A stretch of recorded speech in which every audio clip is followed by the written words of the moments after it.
Tag Heuer has evolved a lot in the last 150 odd years, but there's one model that definitely stands out as the icon of the brand.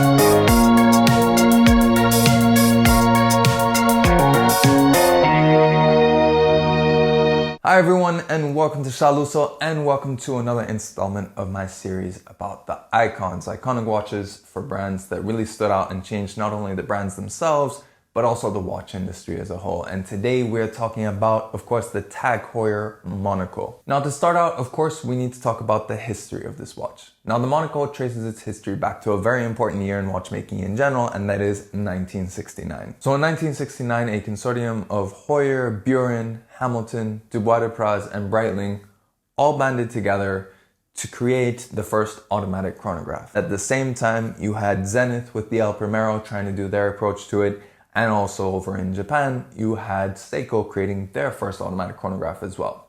Now, I'm not going to get into the debate of who came first because a lot of it is really sort of gray area and pedantics on what actually counts as in introducing it first. But the main difference in how it stood out mechanically from the El Primero, for example, was that it was a modular chronograph. So it was a regular automatic movement, in this case a micro rotor automatic, with a Dubois de Praz module on top.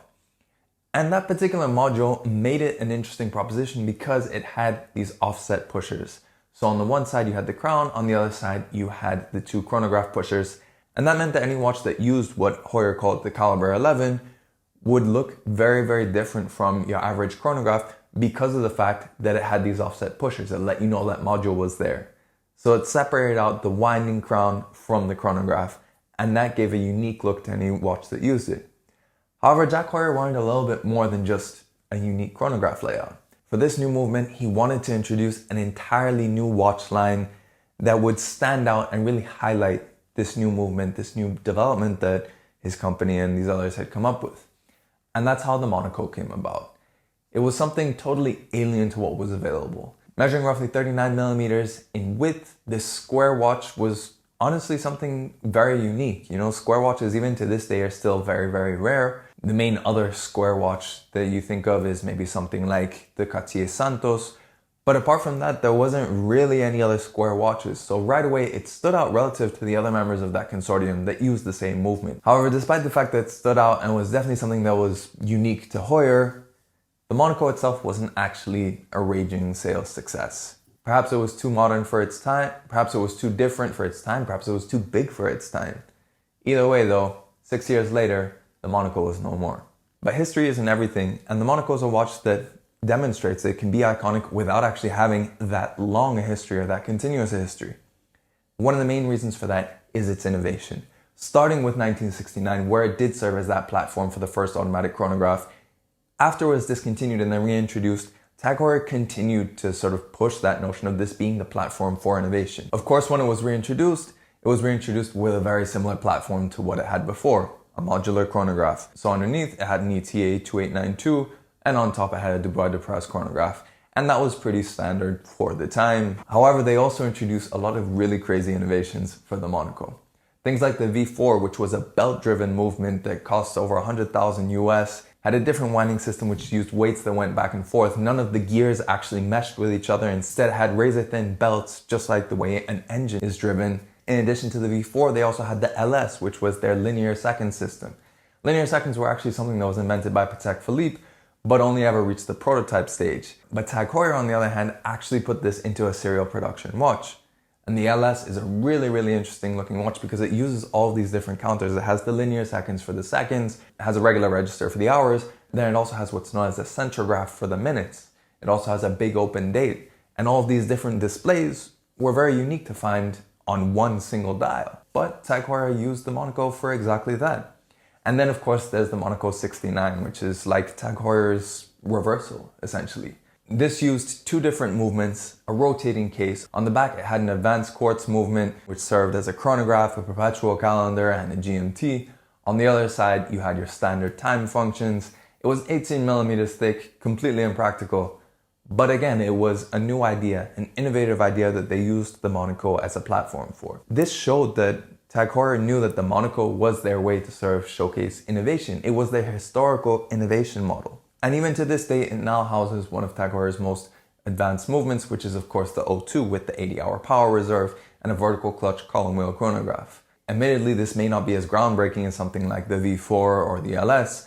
However, it still shows that Tag Heuer understands that the Monaco has to be up to date. And they made that conscious move by moving away from just the modular movements that they had had for so many years since its reintroduction. So when you look at both the history and the innovation, really there's so much variety in terms of what the Monaco can offer just on those points alone, in terms of different dials, different movements on the inside. And the great thing about today's sponsor, Chronext, is that they have tons of these different variations in their stock of over 7,000 new and pre-owned watches that are available for purchase. And all of them come with a 2-year guarantee, so even if you get one of the older ones, you still have a solid warranty to back it, in addition to, of course, having it shipped directly to your doorstep.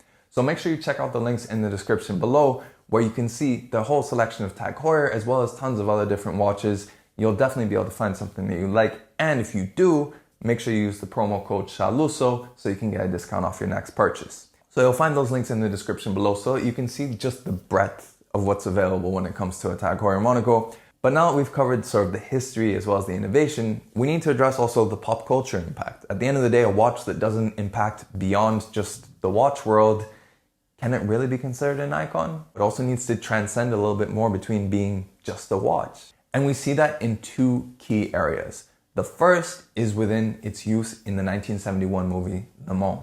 Now this hugely impacted the Monaco's influence and sort of presence overall, because of course it was famous for being worn by Steve McQueen, who is synonymous in the cinema world with racing. And he wore it on his wrist along with his Heuer branded overalls to really create that association to the mainstream of Heuer, now Tag Heuer, and racing.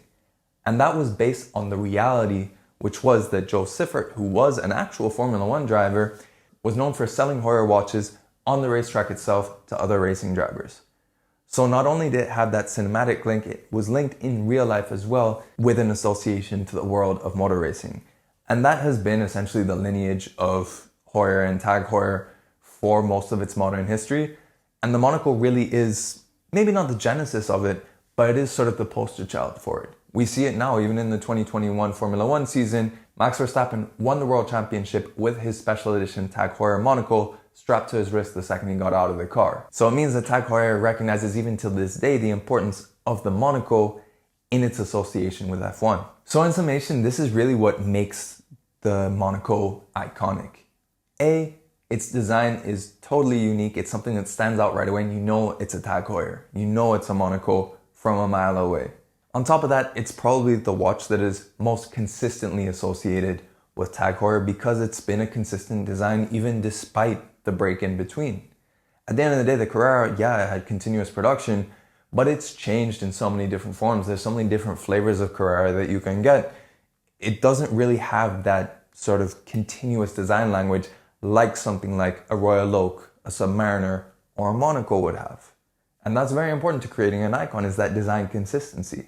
When they released that special edition run showing how it could have looked across the decades, it was timeless. And last but not least, it's representative of the brand's racing history. When it comes to Tag Heuer, racing is such an integral part to their brand, and it's very telling that Tag Heuer recognized that and put a Monaco on the wrist of the top Formula One driver that they're sponsoring right now to show that that's how important it is. So that's just my thoughts on why the Tag Heuer Monaco is an iconic watch. But let me know in the comments below, what do you think of the Monaco? Do you think it's deserving of its iconic status?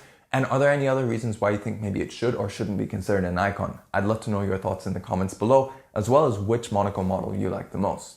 And of course, if you're looking to buy a Monaco, don't forget to check out the links in the description and use the promo code SHALUSO to get your Monaco or any other watch from Chronext. And of course, if you like this video, make sure you like it and share it. If you want to see more pictures and infographics of watches as seen throughout this and all my other videos, make sure you follow me on Instagram at Shaluso. And if you want to see more videos of watches, make sure you subscribe to the channel and hit that notification bell as well so you know when the next video comes out. In any case, thanks for watching this video and we'll catch you on the next one.